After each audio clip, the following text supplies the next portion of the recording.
22nd of December, 3 games as we finish off week. Could be week 9, could be 8, 10, depends on your format.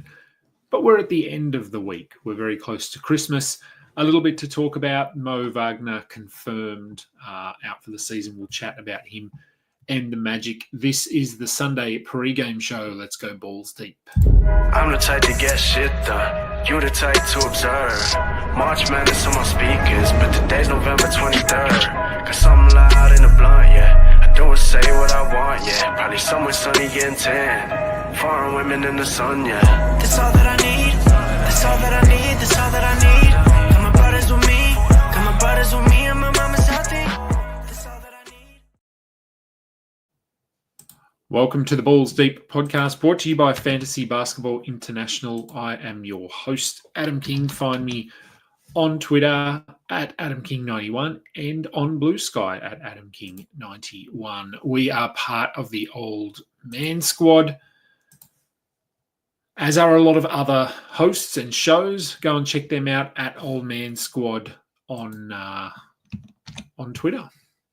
3 games. Should be a quick show. Not a ton to talk about today. Let's start with the Moe Wagner news, though. As expected, he is done for the season, torn ACL. I did talk about this on the post-game show. Did I say this was the post-game show on the intro? I feel like I did. Anyway, it's a pre-game show, of course. So with Moe out, I think it really solidifies Goga for the rest of the season.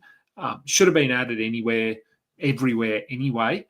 But even if they decide to go with Wendell Carter as the starter, which hopefully they don't, but if they do, then I think it means that Goga's floor is safe enough that he is probably going to be someone we just roster all season.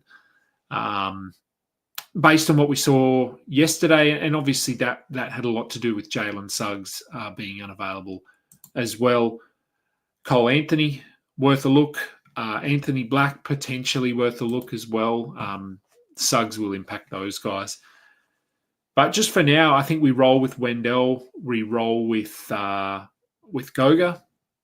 Isaac, we would like to see him playing a few more minutes. I'm just not sure that they will want to do that. So if you want to grab him and just see what happens, then go ahead. But I'm not convinced they'll push him to beyond 22 minutes consistently. Any indication of a minor injury, they tend to scale him way back. So when he does play 20-plus minutes, he's interesting, but it just doesn't happen often enough for me. Let's have a look at the games very quickly, and let me just bring up injury reports just in case there's some injury news that comes through while we're doing the show. Okay. So we do have a little bit, which we'll talk about when we get to that game because it's not this game. Houston at Toronto. For Houston, Tari Eason out again. Beyond him, pretty healthy. Jabari Smith is sort of the beneficiary when Eason's out because they're more likely to play him 30-plus minutes than under 30. But streaming today, look, because I actually need to stream in a couple of leagues today. I've gone and had a look at waivers, and it's pretty bare. There really isn't much at all on this Houston team. Probably the only guys that would be available are Dylan Brooks is probably your best option if he's available, but I haven't seen him in many leagues. Beyond him, you're looking at guys like Reed Shepherd. Aaron Holiday's been playing a little bit. Both are very unappealing. Especially, I don't know. Like, I know this should be a blowout based on where Toronto are in the standings, where Houston are. I feel like it could be close. Could be close-ish. I don't know. Don't know why. RJ Barrett returns for the Raptors from his illness. So again, looking at streaming here, there's actually some names to consider, but knowing which way they're going to go in terms of that center rotation with Pirtle out does cast a bit of doubt on who we who we grab. Jonathan Mobo started in the last game. It doesn't look like they want to push Kelly Olynyk beyond about 17 minutes at this stage, so very risky. Chris Boucher, I don't know, maybe. I'm not high at all on Chris Boucher. I know he can get hot from time to time, so maybe we want to have a look at him. Igbaji is probably rostered. Obviously, he takes a hit with both Barnes and Barrett available, but as a streaming option today, he is viable, I think. Davion Mitchell is questionable. If he plays, if you need some assists, then you could give him a look. But honestly, even in starters minutes earlier in the season, he was pretty rough. So Jonathan Mobo, if you need some defensive stats, I think he had 10 rebounds in the last game as well. So he might be someone for those sort of stats. The second game, Indiana at Sacramento. So this is where we had a couple of updates. Trey Lyles, Keegan Murray are both playing tonight. Sabonis remains questionable with his back issue. Murray may have been dropped in some leagues. Going at him. If Sabonis sits here, it's tough to know. Trey Lyles is playing. He usually is the one that benefits when Sabonis doesn't play, but Lyles is coming off a calf injury, so he himself will probably not be forced into a major role here. I think they will want to take it somewhat cautiously. I'd have a look at Isaac Jones here if Sabonis is out. He's sort of been in and out of the rotation, but when Lyles was out, there was a period there where he played 15 to 18 minutes, and I thought he was interesting. He does good stuff when he's on the floor. He looks energetic. So I'd have a look at him in deeper leagues if Sabonis misses time. I like Orlando Robinson as well, but they've got a few, obviously, center options there with Alex Len. So it's tough to know which way to go.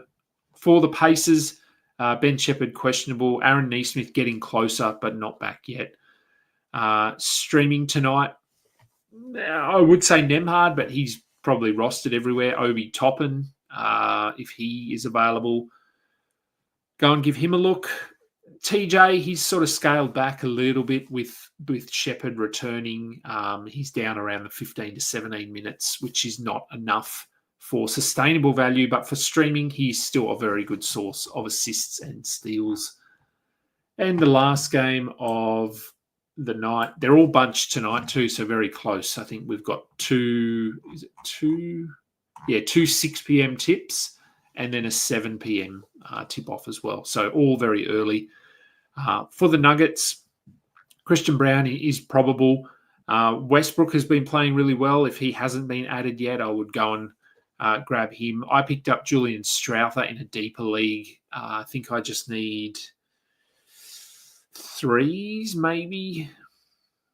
I can't remember. But anyway, I picked him up. I'm not expecting much. But if I can get 15 minutes, who knows what the Pelicans are going to turn up with tonight. So it could be a blowout, although the Nuggets haven't been super convincing either. So, Strawther, Peyton Watson, again, 15 minutes. He can get defensive stats. For the Pelicans, Jordan Hawkins is not on the injury report, so we will assume he will play, which cuts into Brandon Boston. I also picked up Boston last night, hoping that Hawkins might pop up on the injury report because it was the second night of a back-to-back. That's not the case. But I'll roll Boston out there for tonight. And again, I need, I think, 3s and free throw percentage maybe. So, yeah, if I can get 15, again, maybe if this is a blowout, it helps guys like Hawkins and Brandon Boston. But, yeah, Pelicans are a mess. So we really don't know. All the starters should be rostered. So it's really Hawkins and Boston are your only streaming options. Okay, and we have one question, just one. 10-team 9-cat, should I drop Tobias Harris and Kelly Oubre for Wendell and Bobby Portis?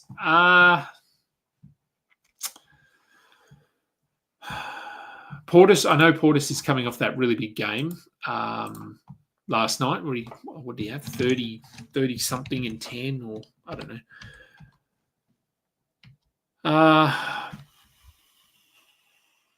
I probably would. I mean, if I had to rank those guys, I think I'd have the two that you have on your team, Tobias Harris and Oubre. I think I'd probably have them as the top two. Wendell, I know I said he's probably an ad. It's more, though, just for the opportunity that he's going to get. I think I'd rather have Harris and Oubre over Wendell and Bobby Portis. Portis, yes, very good, but look what it took for him to get there. They were without their two best players who soak up all of the usage, all of the possessions. Prior to that, Bobby Portis had not been great. So if we got word that Giannis was going to miss time, then yes, but it doesn't seem that way. So I would probably stick with Harris and Oubre, I think. Okay, let me just check injury news before I jump out. We will... there will definitely be a post-game show this afternoon. It will, or this evening, wherever you are, this afternoon for me.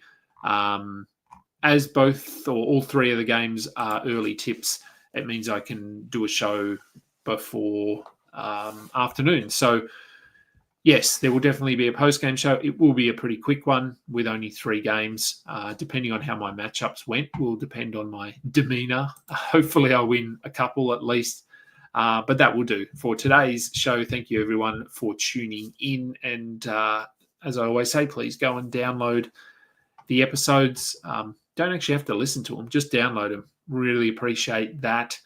I'm Adam King. This has been the Balls Deep pregame show. Until next time, catch up. You just listened to another episode from the Fantasy Basketball International Podcast Network. Thanks for joining us. And for more information about joining our community, please check out our website at fbibasketball.com.